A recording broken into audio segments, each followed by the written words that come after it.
Hello there. Today I want to talk a little bit about the past because I think that in reflecting on our history, we can find encouragement for how to face the future. For many of us, we only have memories of the church very recently, but the churches that I serve in Nokomis and in Lanigan have long and rich histories stretching back more than a century ago. And I think in the stories of those histories, we can learn wisdom for how we can be the church together in our time. That while a lot has changed, some things are always the same. That if we believe that Jesus Christ is the same yesterday, today, and tomorrow, the same forever, then something of what it is to follow him is the same forever as well. So I want to read just a little bit about the history of one of the churches I serve, Nokomis United. And this is a history written in 1975 by G. Eshlin Wallace.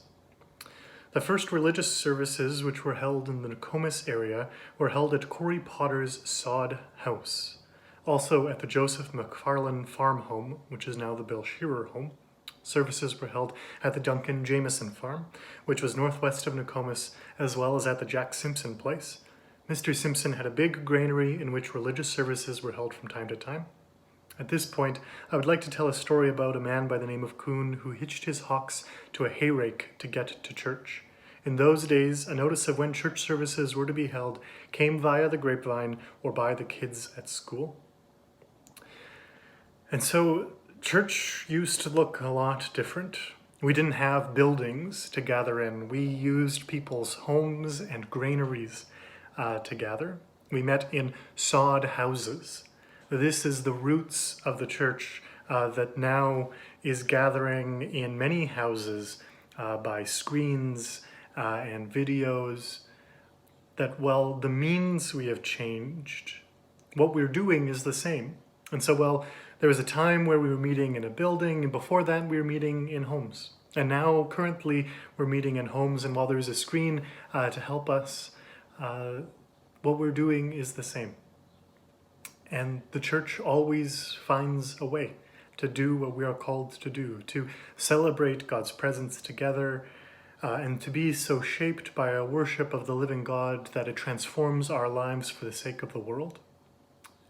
This is what we've always been doing for more than a century. And this is what we're going to continue doing even in the midst of this crisis. We're going to continue being the church.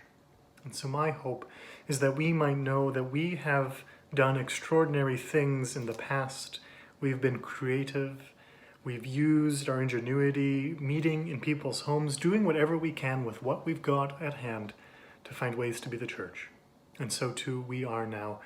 And I hope that this might encourage us as we face the future to know that our ancestors in faith have done creative and clever things with what they have in order to be the church together. And so may we. Grace and peace be with you all.